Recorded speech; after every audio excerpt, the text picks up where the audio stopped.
Good evening and welcome to this Ask Me Anything About Property Investing with myself, Hussain. I'm here every Monday evening at 8:30 p.m. to answer your questions about investing in property. So whatever question you've got for me, make sure you put it on the platform that you're watching on. We're live streaming on a number of different platforms. So we're live streaming on Facebook, YouTube, LinkedIn, Instagram, Twitter. I think that's all the ones we're live streaming on. So ask a question on the platform that you're watching on, and we'll do our very best to answer that for you. As I said, I'm here for about half an hour. We're here every Monday, really just to answer your property investing questions, ultimately to help you get further, faster in your property investing journey. And I also have 3 videos a week on my YouTube channel, including this one. So make sure you go and check that out too afterwards. So let's start with our first question this evening. So the first question is from Mohammed Walid on YouTube. What are your thoughts on supportive living in Birmingham? Is it a viable investment strategy? So Mohammed, this is something we're just trialing right now. We're testing it out. It's we're in the early stages of it. We're exploring it. It's something I looked at a number of years ago, and if I've been honest, I didn't really like the model, the way it worked in terms of the setup and how we'd get paid and how it all worked. But there's a big shake-up happening in Birmingham right now, and I think a lot of people that are in this sector are going to be in for a bit of a nasty shock once Birmingham City Council have finished rolling out some of the changes that they're going to do this year. And I think if there's an opportunity to build something there solid, we will probably do that. So I think, yes, if you're one of these people that are looking to build a solid business for the long term, it's going to be a good opportunity. So I hope that helps you with that, Mohammed. Let's get our next question up. So this is a second part of the question. I'm working with a supported living provider in Birmingham. Can you recommend? I can't recommend anyone specific right now. I'm working with a partner who's delivering on our part, and that's one of my mentees, somebody on my mentoring program, who've set up a supported living business, and really we're helping them, and we've provided a lot of our accommodation to her and her team for them to set it up and deliver that, and for us to test it and see how that works. So that's how we're doing this right now. We're not delivering any of the support or care directly ourselves. It's through a partner who's one of our mentees on my Inner Circle program. Hope you like it, Huli. On YouTube, that's a great name. Hi Saj, if you get a house on a buy-to-let mortgage, then decide to split it into 2 properties, do I need to inform the lender? Yes, you absolutely would need to. And the reason for that is because when the lender provides you a mortgage, they'll send out a surveyor to survey the property and assess what it is that they're lending against. So that's a regular house being let to a family. For example, they'll assess what they think the rent is, what they think the property is worth, if they ever have to repossess it, God forbid, and dispose of it to recover their money. That's essentially what they're doing. And if you make any substantial changes to that, even if you change its use to, for example, turn it into a HMO or something like that, you really need to get the lender's permission first to make sure they're okay with it. If you split it into 2 properties, and by 2 properties, I'm assuming you mean, say, 2 flats, I suspect that your lender will not be very happy with that, and you'll probably need to change mortgage product. So once you've got your planning permission sorted out and once you're ready to change over, then speak to a good mortgage broker. They should be able to help you ensure you've got the right finance in place. And of course, tied in with that is having the right insurance in place as well, so your tenants are safe and your property is protected and you sleep easy at night. So I hope that helps with that. Our next question is also on YouTube from Omar. Hi Saj, what's the best way to evict bad tenants? This is not a great place to be in when you've got challenging tenants. Tenants are not really doing what you'd expect of them, or you pay the rent on time, keep the place tidy, not cause any damage, no antisocial behavior, just the regular stuff. I mean, why would you evict a tenant? And sometimes you get Shelter and the likes having a go and bashing landlords and say we're constantly evicting tenants. No, we're not evicting good tenants. We're only evicting tenants when they're not paying their rent, when they're damaging the property, when they're causing antisocial behavior. That's when we'd ask a tenant to leave. And if you're unfortunate enough to be in that position right now where you have to evict a tenant, unfortunately, the law really is not on the side of the landlords. The law is heavily weighed towards the tenants. And yes, I understand you need to protect the tenants, but it's still a business. You need to be fair and protect everybody that's involved. And, let's face it, you're not going to walk into Sainsbury's, get your grocery and say, you know what, I can't pay you this week because I've got other stuff I need to pay for. I'll pop by some other time and pay for it when I can. They're not going to let you out the door. Security will jump on you. They'll be all over you. They'll call the police. It'll be theft. But a tenant can stay in your property and not pay for the service you're providing or your accommodation. And that could go on for months and months and months, and there's very little you can do about it. And unfortunately, the process right now has been slowed down because of COVID, and it could be many, many months So one thing is make sure you've got a good solicitor that understands this process, particularly if you haven't been through eviction before, because if you get the paperwork even slightly incorrect in terms of serving of notices, and what you'll find is that it's very likely that you'll get it rejected at court and you go back to step one, you wasted months and months in this process. So I'd use a specialist, either a specialist eviction company or a solicitor that's very competent and experienced at doing these types of evictions for you to help you and ensure that you go through the right process. Unfortunately, it's not cheap, but you have to throw good money after bad money to really be able to get them out and get the property back. And of course, the alternative way is you just go and speak to them, have a conversation with them, see what they want to do. And in the past, I've even paid for tenants removals and a deposit on the next property to help them move on. And some people think it's a little bit crazy. Why are you going to be paying them when they owe you?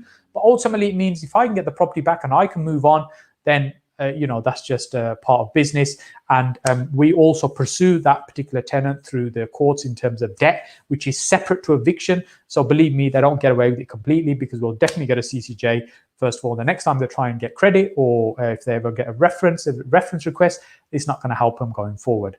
So I hope that gives you some pointers there. So thank you for that question. Our next question is from Jamie on YouTube. Evening, Saj. I'm seeing some good properties coming to auction, although they are selling at twice the guide. How can I ensure an auction property is fit? Do I have all the due diligence prior? So with auctions, it's an interesting strategy. If it's, if you're looking to buy an auction, there's three ways you can purchase. You can either turn up on the day, you bid, or right now you're doing that online. You're bidding for the property, and if you're the winner, you're the person that kept your hand up the longest, and you're the one that's prepared to pay the most, and you get that property that way. Your traditional way of buying an auction. As soon as the hammer goes down, you are committed. That's it. That's your property. Now, the other way is you can agree something before the auction. So that means before it actually goes to auction, you can make an offer and see if you can get something agreed and do a transaction that way. And the third way is sometimes properties will go to auction but not actually sell. And if it doesn't sell, you can still go and speak to the auctioneer and see if you can strike a deal to make something work. So that's your three ways to buy. As I said, the vast majority of the time, it's on the day in the room that most of the bidding is done and most of the transactions are done. But occasionally you'll see properties where it's been withdrawn beforehand or something like this. That means the deal's been wrapped up beforehand, or there might be another issue why they've removed that property from the auction on the day. So understanding there's three different ways means that there's more than one way to actually get that deal done. When it comes to the due diligence of the property, this is completely your responsibility. You need to make sure you know what you're buying. So auctions are generally for more experienced people who understand the risks that they might be taking in terms of doing a purchase that way. I think some of the biggest mistakes people make, they just look through the catalog, look at something that looks cheap, stick their hand up, and they've bought something without even reading the legal pack, for instance. So the legal pack should have your searches and various bits and pieces in there, but it's not necessarily comprehensive. There's very easy to, let's say, it's not difficult to misinform the buyer in terms of what they think they might be buying. So you need to do your own due diligence. If the property is occupied, what type of contract documents in place? Are they paying the rent properly? Are they like to move on? They're going to stay in that property. Structurally, if it's sound or not, we can take a builder beforehand with you, or a survey. And I'd encourage, if you're looking to buy an auction, maybe have a solicitor that you have agreed a fee with, where they can review a number of packs for you. And I know there are a number of solicitors that will do this kind of thing. Well, they review it for you. They're not going to charge you the full normal fee, because they're doing a quick flick through and giving you some advice on that as well. So if you're experienced, that's fine. If you're quite new, I'd say you really need to get some advice on this, because there can be many more risks in buying in auction. Auction often for trade people. What I mean by that is people that are in the trade buying and selling property there. So the people that are selling them, often traders and dealers, where they're buying property to sell straight on or flip straight on for a profit. Or on the other hand, the buyers are people that experience and know what they're doing and buying property in that way. So I hope that helps. Hope that gives you some pointers there, Jamie. So we've got one on Instagram over here, which is just flashed up on the screen. This is from Abdullam 39. Where do you actually find the investors? So it's a great question. So when we talk about buying property, and particularly my journey in terms of how I started investing and buying property, it was really starting with no money whatsoever. So how do you build a business when you've got no money in property? Well, ultimately, it's a case of you need to have something that's attractive for somebody else. And I talk about being investable. Why should somebody invest in you or with you in property? That's the first thing you need to understand. So it needs to be something that you're turning up with that's of value, of interest, and that might be finding really good deals. That might be you've got other skills that's going to help work with somebody that you can leverage each other. And I've got lots of videos on this, particularly on my YouTube channel. Make sure you look for those as well, where I talk about this in detail in terms of raising money from private investors, using other people's money, and really getting started in property with very little money. Now, as I said, you have to bring something. If you put in no risk, no experience, nothing on the table, why are you going to be somebody that somebody's going to put lots of money with to invest? They're not likely to. So you've got to think about what is it you're bringing to the table and how can you help people? And often the best places I've always found is being networking events, and hence why I started running my own networking events. Although we've not been able to run any for about a year now, hopefully it'll be sometime soon. I think Boris has made some announcements, maybe later in the year, we might be able to open up and start running our events again. Let's see what happens there. So networking events, property ones and business ones, you'll meet people that may be open to having a conversation with you that way. And of course, there's friends and family as well. There'll be people you may already know that might be interested in working with you. And one of the things you've got to remember, or I say is, when you're in property, regardless of what strategy you're following, where you're based in the country, there's going to be two key things that you need. One is deals. You need a flow of deals. And the other thing you need is a supply of money. You need a pipeline of funds and you need a pipeline of deals. So if you get good at least one of those things, either finding the money or finding the deals, hopefully you'll be in a position where you'll always be able to move forward and transact with other people. So if you get skilled at understanding different structures for doing deals and finding these deals and putting them together, you'll find it becomes easier to find the money for people to invest with you, because it's a little bit like selling £20 notes for £15. You can sell them all day long. The reason you can sell them all day long because they're instant value for somebody. So if you can bring a deal to a table where somebody can see how they're going to benefit from that, and you can de-risk it as much as possible and ensure that you're going to be able to deliver and produce the outcome that they're expecting, what you'll find is you won't really struggle to find the money. So I hope that helps. Remember, have a look at those videos on my YouTube channel where I talk about using other people's money. It'll give you a lot more meat on the bones in terms of how to do that. So let's get our next question. Our next question also on YouTube from Atif. I got involved into flat purchase up north, but surveyor has valued it as 0 because not having any ESW1 report. Seller never made us aware before we started the process. So is there a question there somewhere, or no? So yeah, I mean, many people are struggling right now with apartment sales because of cladding and building structure. I think some of that will change later this year, but right now there are some challenging times. So it is a case of, if you're buying, you need to understand these things. Unfortunately, the way the English conveyancing system works, particularly English law as opposed to Scottish or anywhere else, what you'll find is that, you'll put an offering for a property, that offer gets accepted, and then what you might find will happen is they'll go so far down the road, they do their searches, they get inquiries that the solicitor will raise, they need to be answered, they need to be addressed, and then the finance needs to be put into place, the surveyor needs to be happy, for the lender to be happy, for the money to get released, the solicitor does all the paperwork before you get to the point where everyone says, hey, we're ready, let's exchange contracts. And to get to that point, that could take months. Right now, the solicitors got a massive backlog. It could take months and months to get to that point.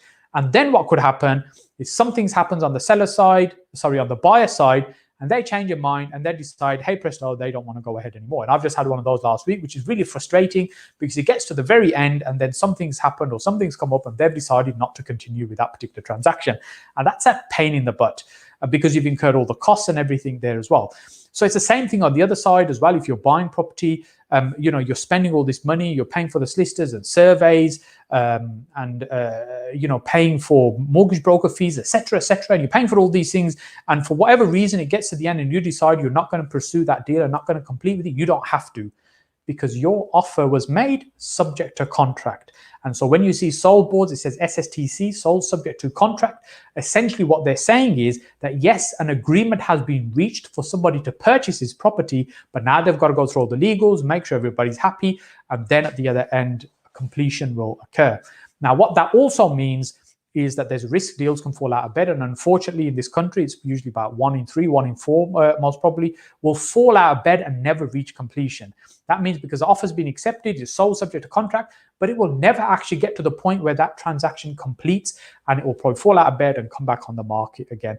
And unfortunately, that's just part and parcel of buying property. And when you're buying property as a property investor, you've been doing a number of deals, you just got to build in that actually some of these may fall out of bed and may not complete, and you have to have a pipeline so you can keep going and keep doing more deals. So hope that was useful there. Next questions on YouTube from Riff. What do you think about property crowdfunding firm Yielders? So just before Yielders. So just before I answer that question, if you're watching on any of the platforms, make sure you pop a question. We've not had any questions from Facebook or LinkedIn or Twitter today. So if you've got a question for me, make sure you put it in the comment section. We'll do our very best to answer that for you. Remember, I'm here every Monday at 8:30 p.m. to answer your property investing questions, whatever they may be. I don't know everything there is to know about property. I'm striving to learn every day. I'm a student of knowledge. I'm a student of property investing myself, which means I am learning and improving my knowledge and experience every single day.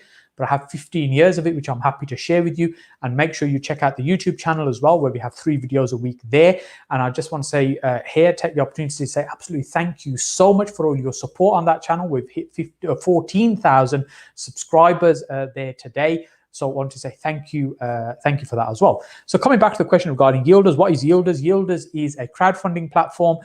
Not that different to many other crowdfunding platforms. Essentially what it's doing a Sharia compliant way, or some people might class it as halal. And what that means is there's no interest within that transaction. That's what's it's set up in that way. So it's people putting money together to buy property, and there's no interest within that transaction. And unfortunately, there isn't many out there in terms of choice. So I think it's good that we have some of these things there, and there are some banks as well that will do this. Al Rayan, Gatehouse Bank, to name a couple, and there's some also Sharia compliant bridging funders as well. But it's a very, very small, limited market. So I would say do your own due diligence and research, and if it's something you think fits within your criteria and what you're looking for, you can do. And alternatively, the other thing you can do is just partner up with friends and you can buy property yourself. So for example, let's say you've got £25,000 to invest. It's not enough to buy your property. You don't want to put it down as a deposit and take a mortgage. So what you do, well, if you've got 3 or 4 other friends that are happy to do the same, you can look to purchase something together, and that might be a way to do that. So, I haven't got anything good or bad to say about them other than they exist, and it's a choice and for you to review and make your own decision. Can you give me more information about your mentor-mentee program, please? This is Riff again on YouTube. So Riff, I have a mentoring program called Inner Circle program, and essentially I have 3 levels of that, which is the startup, speed up, and scale up. And what that means is people come in at different levels of experience. Some people are brand new, so they're going to start up. Some people are already experienced and they really want to build the momentum and grow their business, so they're going to speed up. And scale up is really for those that are looking to do much bigger deals. And really my goal and my objective is to support the individual and help them achieve their goals and their objectives over a period of 12 months. And we work together on those programs. And the programs range from about £6,000, increasing from that depending on what level somebody's on. If that's something of interest, just have a look on my website. You'll get more details there in terms of how that works. And it's application based. So that means is you complete an application form, share it from my office, we'll call you, have a chat with you, understand a little bit more about you. Then she'll come back to me. We'll have a discussion to see if we think it might be a good fit. And if we think it could be a good fit, then you'll schedule a call in with me and we'll discuss it and explore it. So I'm actually quite picky about who we'll put onto the program, because for me, it's important that we're helping you progress, and that I look at it and think, actually, is this somebody we can help? Is this somebody we can add value to and help them reach their goals? And if it is, then certainly we'll look at that. And if it isn't, then we'll say, look, we don't think this might be right for you. So thank you for that question. That's how that works. So next question's from LinkedIn, which is from Craig. Hi, Sad. What do you feel are the primary qualities of an exceptional mortgage broker? That's a great question, Craig. I think from my experience, I think it's important that the broker is approachable, in the sense that you can be straightforward with them about what you're trying to do. I know sometimes people put together convoluted deals in how it's going to work, and I think, look, your broker's on your side, they're working for you, you're paying them a fee to help you and support you in the transaction. And if that's the case, then make sure you're being open with them and explain to them what you're looking for. And then I think it's important that the broker is is independent, so they're not tied to any particular bank, which means they can look at the whole of the market. And one other thing I think that's exceptionally important, depending on the type of transaction you're doing, talk to the broker and ask the broker about their level of experience. So for instance, if you're looking to do, say, a HMO commercial remortgage, then you're looking for a broker that has lots of experience of doing those types of transactions, as opposed to one that will just flip the laptop open, scroll through and say, yeah, that lender does it, we're going to stick an application in there. Well, they're not really adding massive amount of value if that's what they're doing. So relevant experience for the type of transaction you're doing, I think, is key. And in terms of fees vary, and I think, you know, you just negotiate what you're happy with, how much value they're gonna bring as well, because everyone's fees are different, and I think it's really about the value that they bring. So they're kind of a few things there for you, Craig. I hope that helps.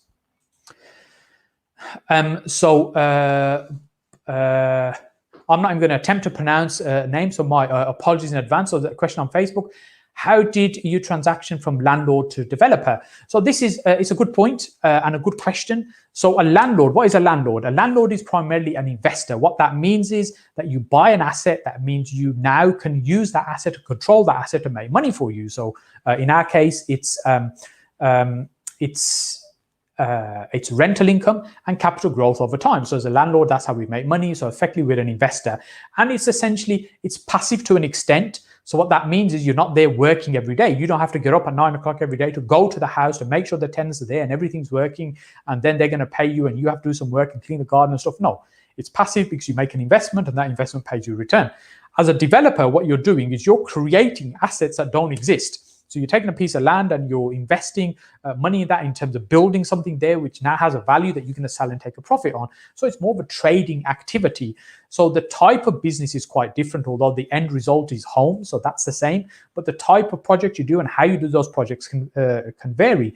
So in terms of how I got involved in that, I was keen to start new build some time ago. A few years ago, I was really keen. Some of my friends were doing this. I think I want to get involved into new build. I want to build houses. I want to start building apartments out the ground rather than just doing extensions and conversions and big renovations in houses. And that's what I'd been doing up to that point. So I was really keen to get involved. However, I understood there's going to be some risk there. Now, because I work with a lot of other people's money, I invest with investors and private investors working with me, I'm always very cautious in my approach. So one of the key factors for me that I was looking for was a project that had a really healthy profit margin in it. So what I mean by really healthy profit margin in it meant that actually I realized that we are probably going to have some learning along the way. What I mean by that is we're probably going to get a few hiccups along the way when we start with development, because development is not something that happens very quickly. It can take many, many months, a year, year and a half, even 2 years from the time you start that project to the time you exit out with your profit. So that's quite a long timeline, and there could be many, many things that could go wrong during that time. And if that is the case and they go wrong, if you've got a nice fat profit margin, you can absorb some of those things along the way and be able to deal with them. So that was the first thing for me, to make sure there was a really good profit margin in the transaction for us. The second thing I wanted to do was have somebody on board that helped me de-risk it. So in my new build project, for example, Russell, my business partner, he's got a lot of experience working for other developers, doing his own development as well. We've been talking about for a number of years, we should do something together. And this was the right project where Russell and I looked at and thought this would be a good project for us to do together. He's bringing his experience on board in terms of building a new builds before and managing these type of projects. And what I was able to do is help us negotiate the deal, get the deal looking really good, and also bring the investment and funding in, because there's a number of people I work with in terms of private investment. So that's how I made the transition, if you like, from, if you like, landlord to developer. But there's other things I've also done in between, such as lots of flipping of houses, developing property to keep, the refinance, converting commercial buildings. So I have a range of experience. It wasn't just a simple jump from landlord to developer. But although doing that, if I was doing that transition, that's what I would look at. I look for a good profit margin. I look for a good partner to be on board to help de-risk it, or a mentor or somebody that can support me in it to make sure I don't make any mistakes or minimize my mistakes. So I hope that helps with that. Next question on YouTube, NASA Spaceman: how do you guys handle multiple utilities bills for HMOs? Thanks. So in our HMOs, the way we run our HMOs is we pay all the bills. So the tenants pay us a fixed amount of rent each month. Let's say they're paying £500. All the tenants in the house, let's say there's 6 of them, that's £3,000 a month they're paying in rent. We will pay all the bills. What's all the bills? The bills are gas, electric, water, council tax, TV license, cleaners, gardeners, internet, all these things we will pay those costs. So the tenant only pays a fixed fee. Now, certain things we can fix, they're not so much of a problem. In some, for example, generally speaking, council tax, water bills, internet, all of these things are fixed. They're not going to vary each month. However, your gas and electric does. This varies based on usage. It depends how much they're using. So for example, in the summer, the electric bills are fairly low because the day is longer, the lights are used less. And in the winter, the gas bills tend to be horrendous, much, much higher. And I see lots of landlords complaining. And I say, you didn't complain in the summer when they were really, really low. You're complaining in the winter when they're high. You've got to look at an average throughout the year. You balance it out. So we take an assessment, and usually for us, it's about £85 per person per month. So what that means is we cost in about £85 to cover the utilities on average throughout the year per person. That's £85 per month.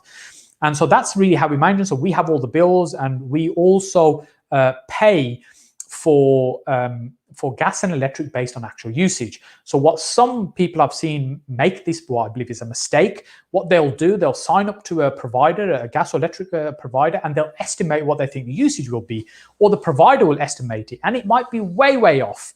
So what happens, they send these estimate bills, which are quite low. Landlord's very happy, thinking, my gas and electric bills are very low, it's great. And then at some point, it could be a year, 18 months, 2 years down the road, they realize when they take the actual readings and they assess based on the estimate that they're way, way off. Now they've got a bill running into thousands of pounds that they need to pay the utility provider because they've been paying estimates rather than actual usage. So that, I think, can be a big problem. One of the things we do, we inspect all our properties every month. We go in, we see what condition, what state they're in, if there's any repairs that need dealing with, we log those, get those dealt with. At the same time, we take the meter readings. And even if they're smart meters, we record them, we photograph them, we document them, so we've got all these readings.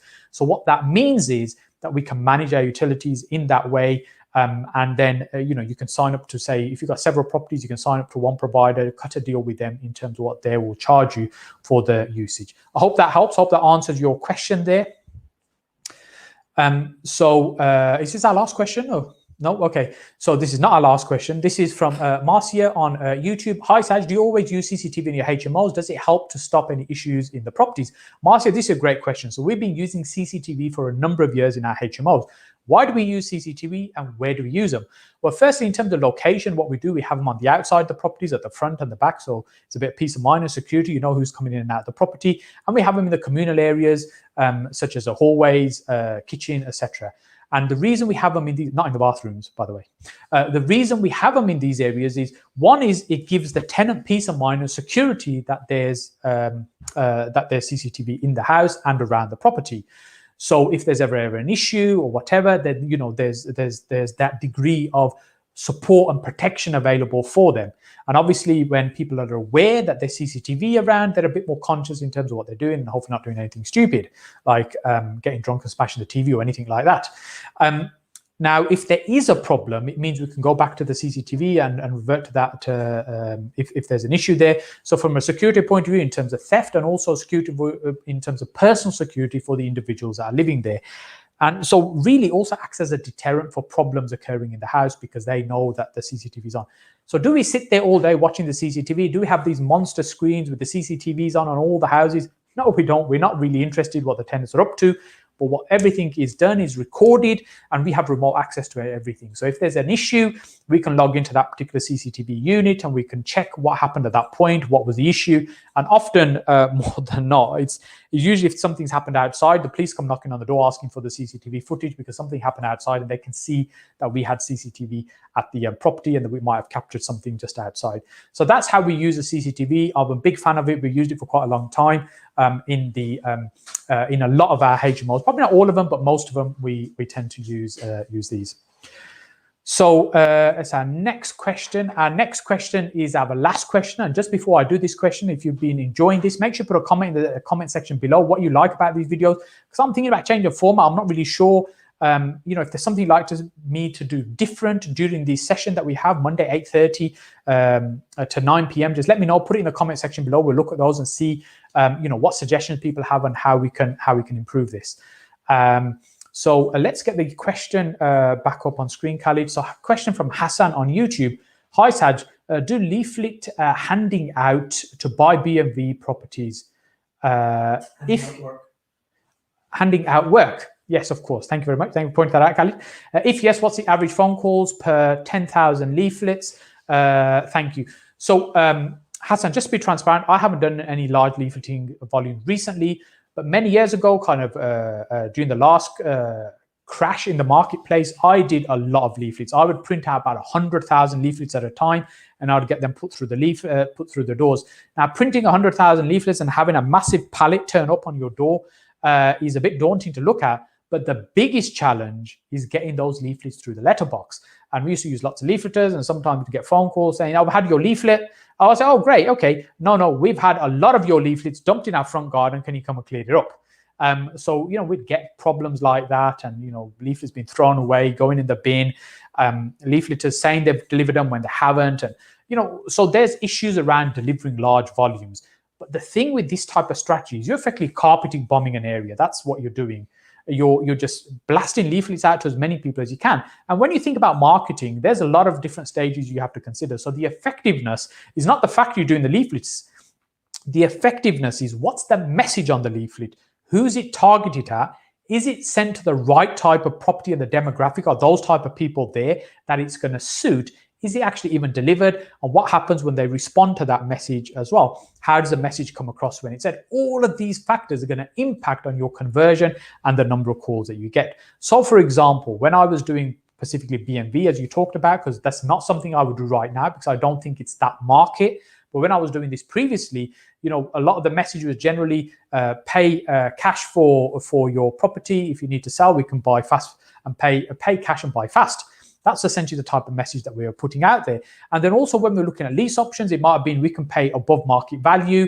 If you're interested, call us now. And the first message, the B&B one, you'd get very, very few responses. The reason for that is because often the perception is that they're not going to get the full price, they're going to get a lower price, and for most people, it's not going to suit them. And that's fine, and we understand that. On the other hand, on the lease option type marketing, what we'd find is we get a lot more leads coming through, but most of them would not be relevant, because when you explain, yes, I can pay more, but it needs to be on these terms, then it doesn't suit many people. So you've got to think about what type of marketing you're testing, what type of marketing are you doing? Is it laser focused, or is it like casting a wide net that you're doing? And so the conversion varies. So we did large volumes of leaflets, and our goal was to be able to get one deal a month from those leaflets, and we did that consistently for a period of time. But the market changes, and you need to adapt with that as well. So would I do leafleting again? Yes, I just wouldn't do it right now. I think the market is not quite right for that, but I think it may be later this year. So look, just leaving me to say thank you so much for spending your time with me this evening, spending a half hour with me. Hope you find these sessions useful. Remember, I've got 3 videos a week on my YouTube channel. Make sure you go over to have a look at that. Thank you so much for all those that helped reach 14,000 subscribers on the YouTube channel as well. Let us know what you'd like to see more of, and maybe what you'd like to see less of. I'm open to your feedback, and I look forward to seeing you again here next Monday at 8:30 p.m. Thank you very much.